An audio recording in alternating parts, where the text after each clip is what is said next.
गुरुमुखो, कल के सत्संग में आपने सुना कि गरुण जी कैसे अपना पश्चाताप करने के लिए जगह जगह पर गए, ब्रह्मा जी के पास, शंकर जी के पास। तो शंकर जी ने उनके इस शंका का समाधान पाने का रास्ता संतों के सत्संग के द्वारा बताया। तो गुरुमुखो, बिना सत्संग के हरि कथा नहीं मिलती और बिना हरि कथा के अज्ञान का नाश नहीं होता। और जब तक मोह अज्ञान होता है तब तक भगवान के चरणों में प्रीति उत्पन्न नहीं होती। और गुरुमुखो, अब आगे कहते हैं कि प्रीति और प्रेम के बिना भगवान नहीं मिल सकते। चाहे योग, जप, ज्ञान, वैराग्य आदि कितने भी साधन क्यों न कर लो। इसलिए हे भाई, उत्तर दिशा में एक सुंदर नील पर्वत है। वहाँ बड़े शीलवान काकभूषणी जी रहते हैं, जो भगवान की भक्ति के मार्ग में परम प्रवीण, गुणों के घर तथा बहुत ही चिरकाल के हैं। वे सदा भगवान की कथा करते रहते हैं। अनेक प्रकार के पक्षी वहां आते हैं और बड़े आदर व श्रद्धा से उनकी कथा सुनते हैं। इसलिए आप भी उनके सत्संग में जाकर भगवान के अनेक प्रकार के गुणों तथा कथाओं को सुनो। मेरा विचार है, जब आप काकभूषणी जी के सत्संग में जाकर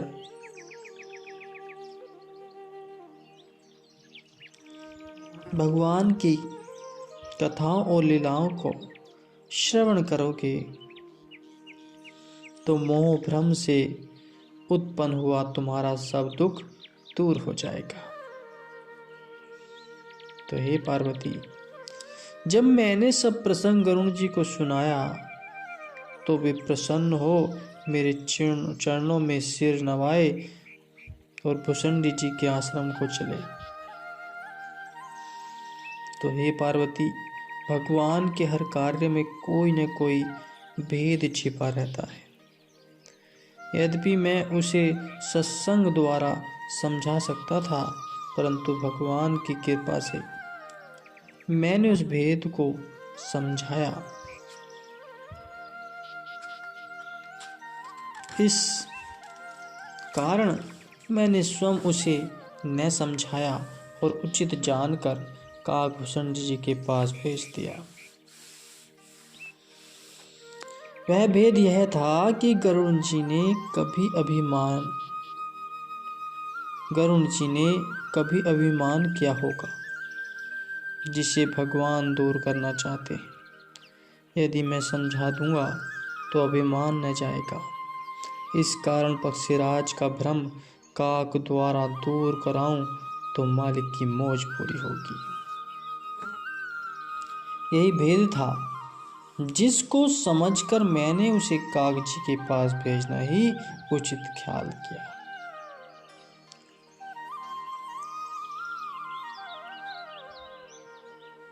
हे पार्वती, मैंने अपने दिल की बात गरुण जी के आगे रख दी। कुछ छुपाया नहीं, और कुछ इसलिए भी मैंने उसे अपने पास नहीं ठहराया कि यह पक्षी है और काकभूषणी जी भी पक्षी है। पक्षी की भाषा पक्षी भली भांति समझेगा। तो हे पार्वती, क्या बताऊं, भगवान की माया बड़ी प्रबल है। संसार में कौन ऐसा ज्ञानी पुरुष है जो इस माया के धोखे में न आया हो। गोसाई जी कहते हैं, गरुण जी तो बड़े ज्ञानवान भक्तों के शिरोमणि और त्रिभुवनपति अर्थात नारायण के वाहन थे।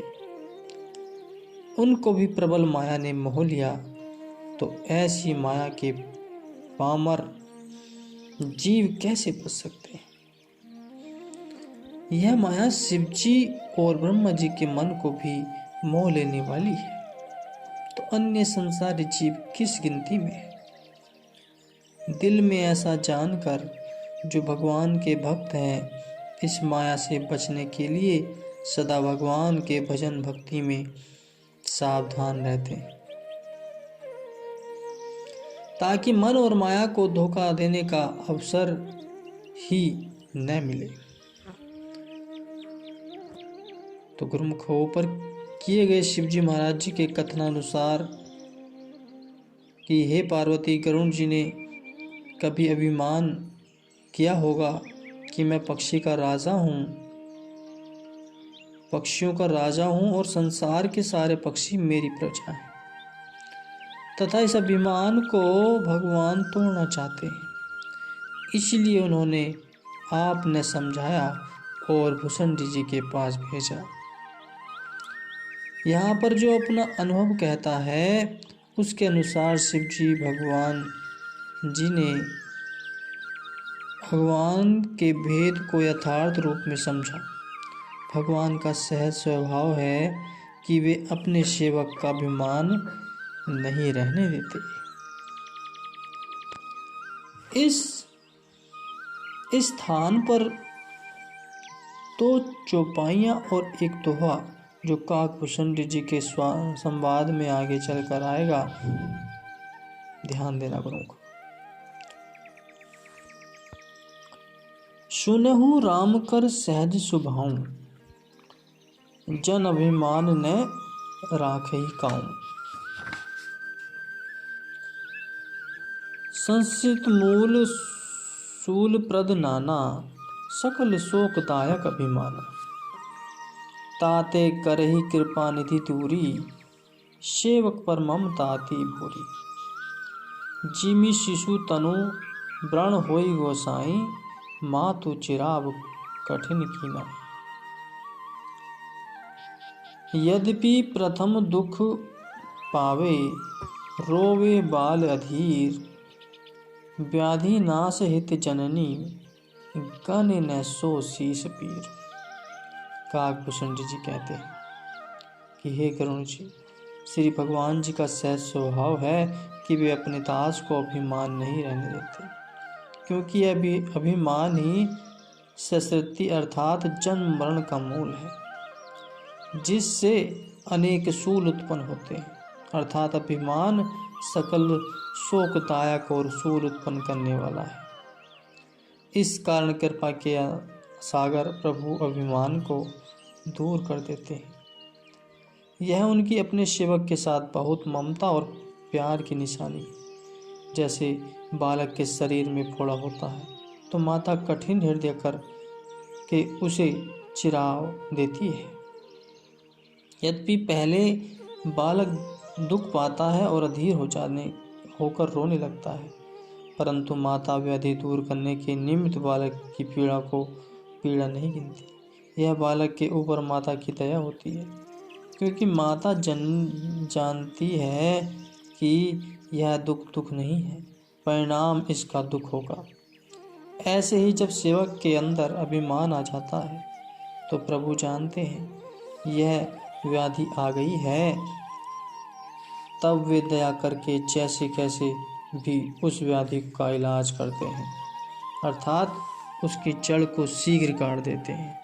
क्योंकि अगर शुरू में ही इसका इलाज न किया जाए तो आगे चलकर यह अभिमान खतरनाक रूप धारण कर लेता है और सेवक की भक्ति की हानि कर देता है। एक और वचन है कि जब सेवक के मन में अभिमान आ जाता है तो वह सेवा के फल को खा जाता है। फिर बेचारा सेवक सेवा करता हुआ भी सेवा भक्ति के फल से वंचित रह जाता है। मालिक जो कि शरणागत पाल है, वे शरण आय की रक्षा करते हैं और किसी न किसी युक्ति से उसके मन के सूक्ष्म अहंकार को बाहर निकाल ही देते हैं, ताकि सेवक की भक्ति की हानि न हो जाए।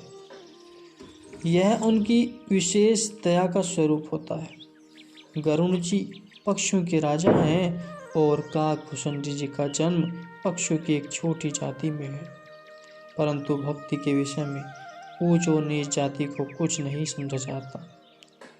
बड़ा हो या छोटा, ऊंच हो या नीच, किसी महापुरुष का अवतार चाहे किसी भी जाति में क्यों न हो, वह अनमोल है। और फिर काकभूषणी जी तो भगवान के एक उच्च कोटि के भक्त और उनकी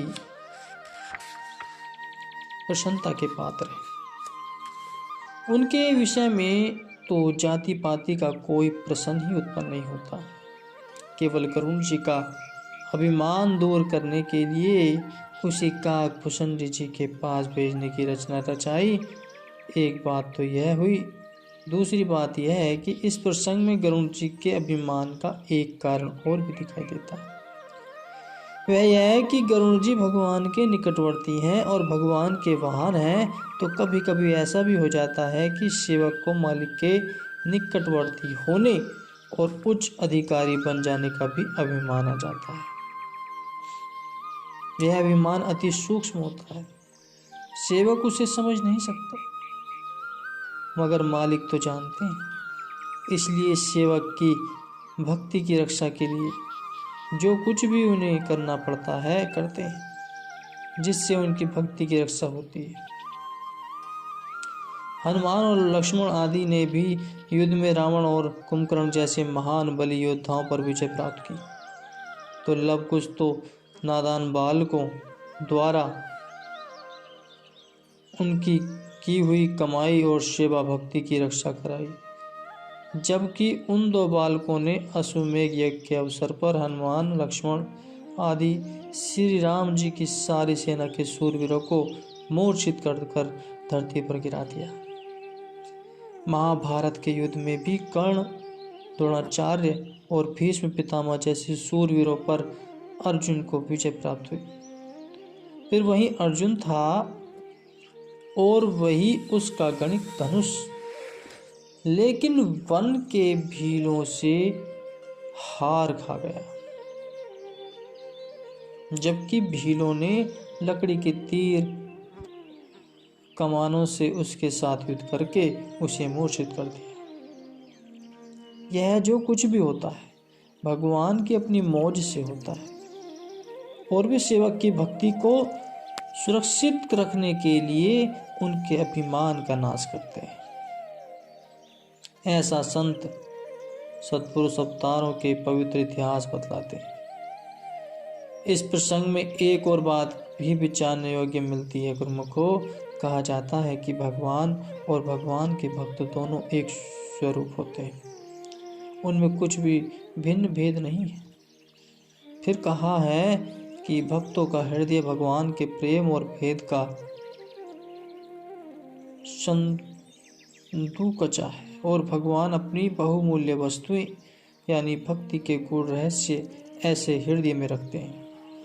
यदि कोई भगवान की आवाज को सुनना चाहे तो वह भक्तों के अंदर के संकल्पों को देखे। उन संकल्पों से जो आवाज निकलती है वह भगवान की आवाज होती है। भगवान सत्य स्वरूप हैं और उसके भक्तों के हृदय भी शुद्ध है। ऐसे शुद्ध हृदयों से जो संकल्प उठते हैं वे संकल्प भी सत्य होते हैं। सत्य का सत्य के साथ मेल होता है, और ऐसे शुद्ध हृदयों के अंदर ही सदा भगवान विराजते हैं। फिर ऐसी अवस्था में भगवान और भक्त के अंतर्गत कोई भेद नहीं रह जाता। तो गुरुमुखो, भगवान अंतर्यामी है तो उसके भक्त भी अंतर्यामी ही समझने चाहिए।